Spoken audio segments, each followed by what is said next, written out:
رسول الله رسول الله رسول الله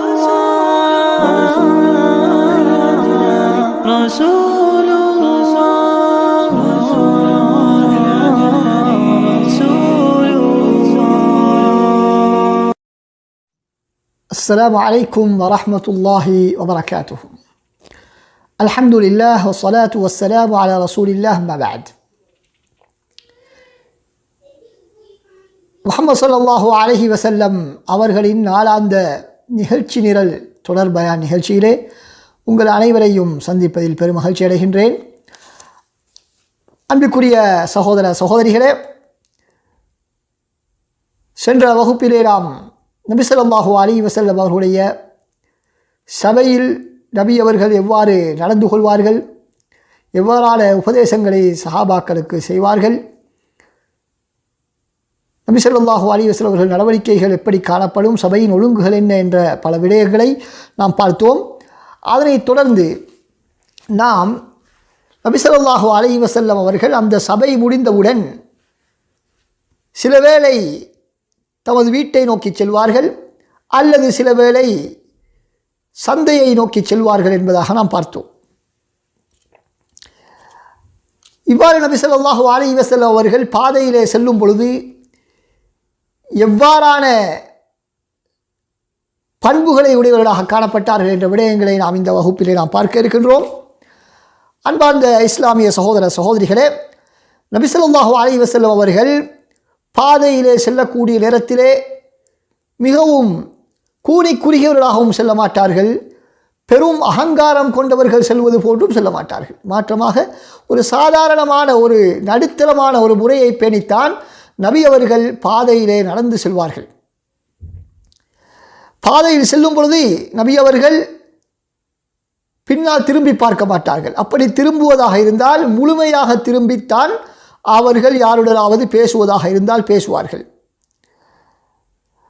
நபி அவர்கள் பாதையிலே செல்லும் பொழுது அவர்களுக்கு முன்னாலும் பின்னாலும் வலதிலும் இடதிலும் சஹாபாக்கள் செல்லக்கூடிய வளமை காணப்பட்டது. சிலர் சொல்வது போல மதிப்புமிக்க அறிஞர்களுக்கு முன்னால் யாரும் செல்லக்கூடாது, பின்னால் மாத்திரம்தான் செல்ல வேண்டும் என்ற ஒரு முறை நபி அவர்களிடத்திலே காணப்படவில்லை. சஹாபாக்கள் தம்மை அவ்வாறு ஒரு தாழ்வு மனப்பான்மையில் நடத்துவதை நபி ஸல்லல்லாஹு அலைஹி நடந்து கொள்வதை நபி அவர்கள் விரும்பவில்லை. யாராவது ஒரு மனிதர் நபி அவர்களை சந்தித்தால் உடனடியாக அவருக்கு ரசூலுல்லாஹி ஸல்லல்லாஹு அலைஹி வஸல்லம் சலாம் சொல்வதில் முந்திக் கொள்வார்கள், அவர்கள் முசாஃபஹா செய்வார்கள், அவருக்காக துவா செய்வார்கள். யாராவது நபி அவர்களுடன் கைலாக கொடுத்தவர் தனது கையை எடுத்துக்கொள்ளும் வரைக்கும், முசாஃபஹா செய்தவர் தனது கையை தானாக எடுக்கும் வரைக்கும் நபி அவர்களாக அவசரப்பட்டு அதனை எடுத்துக்கொள்ள மாட்டார்கள் என்ப நல்ல பண்புடையவர்களாக நபி அவர்கள் காணப்பட்டார்கள். யாராவது நபி அவர்களை சந்தித்த அவர்களுடன் பேசினால் உரையாடினால் அவர்களை நேருக்கு நேராக முகத்தை பார்த்து அவர்கள் உரையாடுவார்கள், முகத்தை திருப்பிக் கொள்ள மாட்டார்கள். அவராக பேசிவிட்டு திரும்பி செல்லும் வரைக்கும் நபி அவர்கள் இவ்வாறு நடப்பார்கள். அது மாத்திரமின்றி யாரையாவது சந்திக்கும் பொழுது நபி அவர்கள் புன்முறுவலுடன் அவர்களை சந்திக்கக்கூடியவர்களாக இருந்தார்கள். பார்க்கக்கூடிய மக்கள் நபி அவர்கள் தன்னை நேசிக்கிறார்கள் என்று புரிந்து கொள்ளக்கூடிய விதத்தில் நபி அவர்களுடைய அந்த புன்முறுவல் காணப்பட்டது. ஜரீர் இப்னு அப்துல்லா ரலியல்லாஹு அன்ஹு அவர்கள் அறிவிக்கிறார்கள், எந்த அளவுக்கு என்று சொன்னால் தன்னுடன் அதிகமாக நபி அவர்கள் புன்முறுவல் செய்வதாக அவர்கள் நினைத்தார்கள். அதனால் தான் அவர்கள் சொல்கிறார்கள், ரசூலுல்லாஹ் எப்பொழுது சந்தித்தாலும் என்னை சந்தித்தாலும் என்னை பார்த்து புன்முறுவல் செய்வார்கள் என்பதாக அவர் சொல்கிறார். அதாவது அவர் நினைக்கின்றார் தனக்கு மாத்திரம்தான் இவ்வாறு நிகழ்வதாக. ஆனால் ரசூலுல்லாஹ்வுடைய வளமையே அப்படித்தான். அனைவருடனும் நபி ஸல்லல்லாஹு அலைஹி வஸல்லம் அவர்கள் அவ்வாறு தான் நடந்து கொண்டார்கள். கடுகடுப்பான முகத்தை உடையவர்களாக நபி அவர்கள் இருக்கவில்லை, மாற்றமாக புன்முறுவலுடைய முகமுடையவர்களாக நபி அவர்கள் காணப்பட்டார்கள். அப்துல்லா இப்னு ஹாரிஸ் ரலியல்லாஹு அன்ஹு அறிவிக்கிறார்கள், ரசூலுல்லாஹை விட அதிகமாக புன்முறுவல் உடையவர்களாக நான் யாரையும் காணவில்லை என்பதாக சொல்கிறார்கள். சுப்ஹானல்லாஹ், அந்த அளவுக்கு நட்பண்பிலே மிக உயர்ந்த நிலையில் நபி அவர்கள் இருந்திருக்கிறார்கள். அது மாத்திரமின்றி நபி அவர்கள் பாதையில் செல்லும் பொழுது யாராவது சிறு பிள்ளைகளை கடந்து செல்ல நேர்ந்தால் அவர்களுக்கு சலாம் சொல்வார்கள். அவர்களை கணக்கெடுக்காமல் சிறுபிள்ளைகள் என்று சொல்லக்கூடிய பழக்கம் நபிகளிடத்தில் இருக்கவில்லை. அவர்களையும் மதித்து அவர்களுக்கு சலாம் சொல்வார்கள். அது மாத்திரமின்றி அவருடைய தலைகளை தடவிவிடக்கூடிய வழக்கமுடையவர்களாக இருந்தார்கள். ஜாபிர் இப்னு சமுரா ரலியல்லாஹு அன்ஹு அறிவிக்கிறார்கள், ரசூலுல்லாஹி ஸல்லல்லாஹு அலைஹி வஸல்லம் அவர்கள் எனது கன்னத்தை தடவினார்கள். அவருடைய கையில் உள்ள அந்த குளிர்மையான அந்த தன்மையை நான் உணர்ந்தேன். அதே போல அவர்களுடைய அந்த மனம் நறுமணத்தையும் நான் உணர முடிந்தது என்பதாக ஜாபிர் இப்னு சமுரா ரலியல்லாஹு அன்ஹு அறிவிக்கிறார்கள். ரசூல் ஸல்லல்லாஹு அலைஹி வஸல்லம் அவர்கள் அன்சாரிகளை சந்திப்பதற்கு செல்வது வழக்கம். அப்படி சென்றால் அவருடைய சிறு பிள்ளைகள் வந்து நபி அவர்களை சூழ்ந்து கொள்வார்கள். அவர்களுக்காக வேண்டி நபி அவர்கள் துவா செய்து அவருடைய தலைகளை தடவிவிட்டு அவர்களுக்கு சலாம் சொல்வார்கள். இப்படி நபி ஸல்லல்லாஹு அலைஹி வஸல்லம் அவர்கள் எல்லா தரப்பட்ட மனிதர்களுடனும் அழகான முறையிலே பண்பான முறையில் நடந்து கொள்ளக்கூடியவர்களாக இருந்தார்கள். சிறியவர்கள், பெரியவர்கள், வயோதிபர்கள், வாலிபவர்கள், ஆண்கள், பெண்கள் என எல்லோருடனும் நபி அவர்கள் நல்ல பண்புடையவர்களாக காணப்பட்டார்கள். ஒருமுறை நபி ஸல்லல்லாஹு அலைஹி வஸல்லம் அவர்கள் பாதையில் அவ்வாறு சென்று கொண்டிருக்கும் பொழுது ஒரு மனிதர் ஆடு உறுத்தி கொண்டிருக்கிறார். ஆட்டை அறுத்து உரித்து கொண்டிருக்கின்றார். ஆனால் அவருக்கு ஆட்டை உரிக்க சரியான முறையில் தெரியவில்லை. நபி அவர்கள் சொன்னார்கள், சற்று தள்ளீரு, நான் எவ்வாறு உரிக்கின்றேன் என்பதை நீ பார் என்று நபி அவர்கள் அந்த ஆட்டை எவ்வாறு உரிக்க வேண்டும் என்று அவருக்கு கற்றுக் கொடுத்தார்கள். இது போன்றுதான் உரிக்க வேண்டும் என்று அவருக்கு கற்றுக் கொடுத்து விட்டு செல்கிறார்கள். இப்படி நபி ஸல்லல்லாஹு அலைஹி வஸல்லம் அவர்களுடைய வாழ்க்கை சர்வசாதாரணமாக எல்லா தரப்பட்ட மக்களுடனும் அவர்கள் கலந்து வாழக்கூடியவர்களாக இருந்திருக்கிறார்கள் என்பதை பார்க்கிறோம். யாருடையாவது வீட்டுக்கு சென்றால் அந்த வீட்டிலே முன்னால் நிற்காமல் ஓரமாக ஒதுங்கி நிற்பார்கள். ஏனென்றால் வீட்டை திறந்தவுடன் வீட்டின் உள்பகுதியை அவர்களுக்கு தெரியக்கூடாது என்பதற்காக வேண்டி. வீட்டுக்குள் நுழைந்தால் அஸ்ஸலாமு அலைக்கும் வரஹ்மத்துல்லாஹி வபரகாத்துஹு என்று சொல்வார்கள். சலாம் சொல்லி பார்த்து 3 முறை சலாத்துக்கு பதில் சொல்லாவிட்டால் அவர்கள் திரும்பி வந்து விடுவார்கள் என்பதை நாம் பார்க்கின்றோம். அது மாத்திரமின்றி நபி ஸல்லல்லாஹு அலைஹி வஸல்லம் அவர்கள் நாம் சொன்னோம், பள்ளி வாயிலே தனது சபையை முடித்து கொண்டால் லுஹாவுடைய நேரம் முடிந்து லுஹருடைய நேரம் நெருங்கக்கூடிய இடத்திலே சபையை முடித்துக்கொண்டு சில வேளை தனது வீட்டுக்கு செல்வார்கள். கைரூலாவுக்காக வேண்டி முற்பகல் சிறு உறக்கத்துக்காக செல்வார்கள், அல்லது சந்தையை நோக்கி செல்வார்கள், அல்லது சில வேளை நபி ஸல்லல்லாஹு அலைஹி வஸல்லம் அவர்கள் தனது உறவினர்கள் அல்லது தனது நண்பர்களில் யாராவது சிலரை சந்திப்பதற்காக செல்வார்கள். அப்படி சென்றால் அவர்களுடன் நல்ல முறையிலே பண்பாக அன்பாக அவர்களுக்கு ஆறுதல் தரக்கூடிய வார்த்தைகளை கூறக்கூடியவர்களாக இருந்தார்கள். அவருடைய சிறுவர்களுடன் கூட நபி அவர்கள் ஒரு வீட்டுக்கு சென்றால் அந்த வீட்டில் உள்ள சிறுவர்களுடன் கூட நபி ஸல்லல்லாஹு அலைஹி வஸல்லம் அவர்கள் அழகான முறையில் உரையாடி அவர்களுக்கும் உள்ளத்துக்கு ஆறுதல் தரக்கூடிய வார்த்தைகளை சொல்லக்கூடிய பண்புடையவர்களாக இருந்தார்கள். ஒருமுறை நபி ஸல்லல்லாஹு அலைஹி வஸல்லம் அவர்கள் இப்படி பகல் நேரத்திலே வெளியேறி தனது மகள் ஃபாத்திமா ரலியல்லாஹு அன்ஹா அவருடைய வீட்டுக்கு சென்று ஹசன் இப்னு அலி ரலியல்லாஹு அன்ஹு அவர்கள் எங்கே, தனது பேரப்பிள்ளை ஹசன் எங்கே என்று கேட்கிறார்கள். உடனடியாக ஹசன் ரலியல்லாஹு அன்ஹு ஓடி வந்து நபியவர்களை நோக்கி கையை நீட்டுகிறார்கள். நபியவர்கள் அவரை நோக்கி கையை நீட்ட இருவரும் அணைத்துக் கொள்கிறார்கள். அணைத்துக் கொண்டு ரசூல் ஸல்லல்லாஹு அலைஹி வஸல்லம் அவர்களை அணைத்தெடுத்து துஆ செய்கிறார்கள் அவர்களுக்காக வேண்டி. அல்லாஹும்ம இன்னி உஹிப்புஹு ஃபஅஹிப்பஹு, யா அல்லாஹ் நான் இவரை விரும்புகின்றேன், ஹசன் அவர்களை விரும்புகின்றேன், எனது பேரப்பிள்ளை ஹசனை விரும்புகின்றேன், நீயும் விரும்புவாயாக, அவரை விரும்பக்கூடியவர்களை நீயும் விரும்புவாயாக என நபி ஸல்லல்லாஹு அலைஹி வஸல்லம் துஆ செய்கிறார்கள். அனஸ் இப்னு மாலிக் ரலியல்லாஹு அன்ஹு அறிவிக்கிறார்கள், ரசூலுல்லாஹி ஸல்லல்லாஹு அலைஹி வஸல்லம் அவர்கள் எங்களுடைய வீட்டுக்கு அடிக்கடி வரக்கூடிய பழக்கமுடையவர்களாக இருந்தார்கள். எனக்கு ஒரு சகோதரர் இருந்தால், அவருடைய பெயர் அபு உமைர் என்று சொல்லக்கூடிய ஒரு சிறு சகோதரன். அனஸ் ரலியல்லாஹு அன்ஹு அவர்கள் கூட சிறு வயதுடையவர்களாக இருந்தார்கள். அப்படி இருந்தும் அவரை விட சிறிய இளமையான ஒரு சகோதரர் இருந்தார், சிறு பிள்ளை. நபி ஸல்லல்லாஹு அலைஹி வஸல்லம் அவர்கள் எங்களது வீட்டுக்கு வரும்பொழுதெல்லாம் அந்த பிள்ளையுடன் நகைச்சுவையாக பேசிக் கொண்டிருப்பார்கள், விளையாடுவார்கள், சிரித்து பேசுவார்கள்.